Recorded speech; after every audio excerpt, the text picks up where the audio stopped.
Selamat pagi, selamat siang, selamat sore, selamat malam semuanya.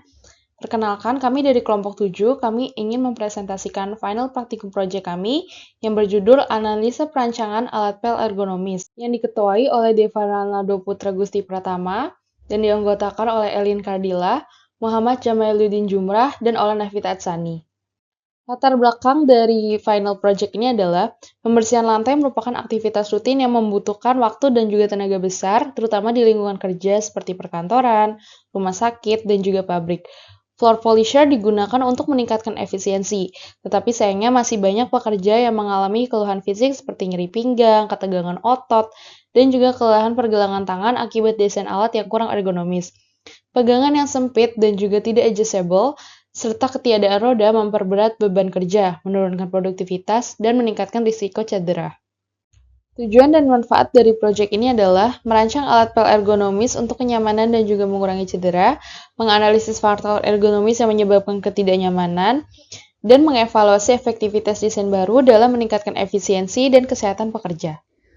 Di sini ada topik combination. Di sini ada antropometri sendiri, yaitu ilmu yang mempelajari dimensi tubuh manusia untuk mendukung desain peralatan kerja dan stasiun kerja yang ergonomis. Lalu ada fatigue and energy consumption. Di sini penurunan kapasitas fisik dan mental akibat aktivitas yang berkepanjangan. Lalu ada work environment design, yaitu proses perancangan ruang kerja yang mengoptimalkan aspek fisik, psikologis, dan sosial guna meningkatkan efisiensi, kenyamanan, dan produktivitas.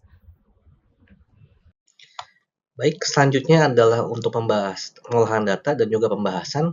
Di sini kita mengambil yang pertama dari antropometri. Kita mengambil data dari kelompok 7, yaitu data untuk antropometri badan. Seperti lihat di sini di tabel sebelah kiri, dilihat bahwa kita menggunakan data dari saya, dari Mas Jamal, saya pribadi Mas Deva, kemudian ada Mbak Eli dan Mbak Ola. Kita ambil data masing-masingnya, sekitar ada 36 poin untuk antropometri tubuh. Kemudian kita lihat bagaimana untuk data rata-ratanya, kemudian bagaimana untuk standar deviasinya. Selanjutnya juga kita lihat bagaimana data untuk persentil 5, persentil 50, dan juga persentil 95. Nah, selanjutnya juga ini akan kita ambil data untuk juga antropometri bagian tangan. Jadi dari yang sama seperti sebelumnya kita ambil sekitar ada 18 poin, kita ambil masing-masing datanya, kemudian kita olah di pembahasan selanjutnya. Itu adalah data pengolahan pengambilan data untuk antropometrinya.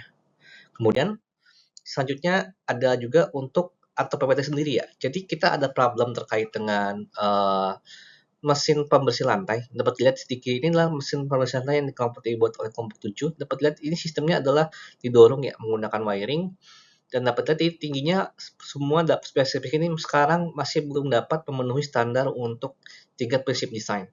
Jadi dari ini kita lakukan perbaikan berdasarkan 3 prinsip desain. Yang pertama ada design based on extreme, can be adjusted, dan juga based on average. Nah, di samping kanan ini adalah ada hasil perbaikan yang kami lakukan untuk alat pembersih lantai ini.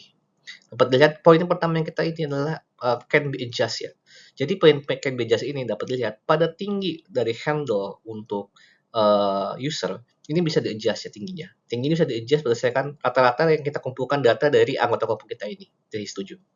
Selanjutnya adalah based on extreme. Based on extreme ini kita aplikasikan untuk bagian lebar untuk gagang. Jadi ketika nanti untuk pembesaran ini menggunakan oleh orang, jadi orang ini harapannya bisa mencapai untuk semua orang dari berbagai macam tinggi ya, dari kelompok studi sini. Jadi sudah mengambil data tertinggi menggunakan data persentil 95 untuk data penggunaannya. Kemudian yang terakhir adalah untuk diameter gagangnya sendiri. Nah, ini kita gunakan data dari antropometri bagian tangan untuk mengambil data rata-rata untuk diameter pegangan tangannya. Jadi, harapannya ini bisa mengakomodir juga seluruh dari anggota HIS7 untuk menggunakan alat ini.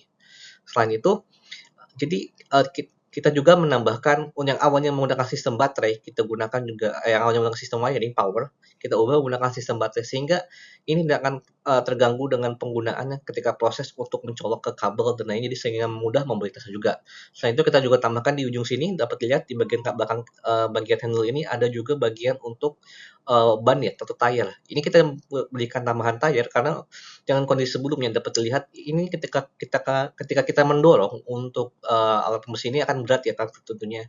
Jadi dengan itu kita berikan inovasi untuk memberikan tambahan roda di bagian belakang. Nah, jadi perubahan ini kita baik design by adjust, kita gunakan data rentang dari P5 sampai persentil 5 sampai persentil 95 untuk adjusting range, untuk penggunaan dari tinggi handlebarnya ini, tinggi handlebarnya, kemudian lebar handlebarnya kita gunakan persentil 95 untuk pengambil ekstrimnya, dan juga kita gunakan rata-rata dari data atau parameter tangan untuk diameter handle yang kita akan pegang. Nah, yang ketiga ada juga terkait dengan work environment design yang kita gunakan untuk aplikasi ini. Jadi, dapat dilihat sendiri bahwa work environment design ini adalah area kerja di mana di lapangan untuk atau bersantai ini. Ini adalah meja area assembling yang ada di office, yang ada di lapangan Gemba. Jadi, jaraknya masing-masing ini dapat dilihat ya sangat padat, sekitar 400 mm untuk masing-masing gap-nya. Nah, ini sendiri sangat tidak cocok untuk dengan work environment design ya, karena untuk workspace sendiri ada personal space area. Perbaikan ini minimalnya adalah 61 cm atau sekitar 610 mm. Maka dari itu kita lakukan perbaikan untuk melayout ulang untuk area bagian pada area kerja ini. Dapat dilihat di bagian ini kita gunakan masing-masing gap antara meja, kita tambahkan jadi sekitar 1000 mm atau tidak setara dengan 1 cm. Dapat lihat masing-masing gapnya. Selain itu juga kita coba berikan gap juga di bagian awalnya sebelumnya nempel di tembok. Jadi ketika orang masuk, ya akan masuk ke arah sini ya. Dan ini akan menjadi sedikit keberatan untuk orang susah untuk mengakses ketika jalannya. Nah, maka dari situ kita berikan juga gap sekitar 1000 mm untuk area dari meja assembly ke tembok ini. Jadi orang dapat mengakses dari sisi kiri dan kanan, dan dengan jarak 1000 meter ini orang maka ketika lewat tidak akan mengganggu orang yang sedang bekerja di pos lainnya. Mungkin itu saja untuk pembahasan dari work environment design untuk perbaikannya juga. Terima kasih. Baik, untuk selanjutnya pengolahan dan pembahasan poin keempat, fatigue analysis. Untuk kondisi saat ini terdapat beberapa faktor. Yang pertama ada sumber listrik yang masih menggunakan kabel. Dampak terhadap kelelahannya yakni jika sumber listrik jauh, maka diperlukan aksi tambahan ketika melakukan proses mengepel. Dengan start fatigue saat ini adalah bernilai 3. Selanjutnya yaitu letak pegangan. Jika tidak ergonomis, maka akan meningkatkan tekanan pada pergelangan tangan saat proses mengepel dengan nilai skor fatigue yaitu 4. Selanjutnya tinggi pegangan, jika tidak bisa disesuaikan, maka dapat menyebabkan postur tubuh tidak ideal saat proses mengepel dengan nilai skor fatigue 4. Selanjutnya untuk mobilitas alat, jika mobilitas tidak baik, maka akan meningkatkan tekanan pada bahu dan punggung saat proses mengepel dengan nilai skor fatigue 4. Selanjutnya untuk area kerja, keterbatasan ruang gerak yang bisa meningkatkan kelelahan otot saat proses mengepel dengan nilai skor fatigue yaitu 3. Dan yang terakhir yakni gerak berulang mengayun alat pel, gerakan repetitif saat proses mengepel menyebabkan kelelahan otot lengan dan bahu dengan skor nilai fatigue yaitu 3. Berdasarkan analisis kelelahan di atas, didapatkan total skor fatigue rata-rata yaitu 3,5 dalam range sedang sampai dengan tinggi, dengan zona risiko kelelahan pada bahu, punggung, pergelangan tangan, dan kaki. Untuk selanjutnya pengolahan dan pembahasan poin 5 yaitu fatigue analysis, kondisi usulan perbaikan, di mana setelah dilakukan perbaikan pada alat pel dan work environment, maka faktor sumber listrik menggunakan kabel diusulkan perbaikan menggunakan baterai,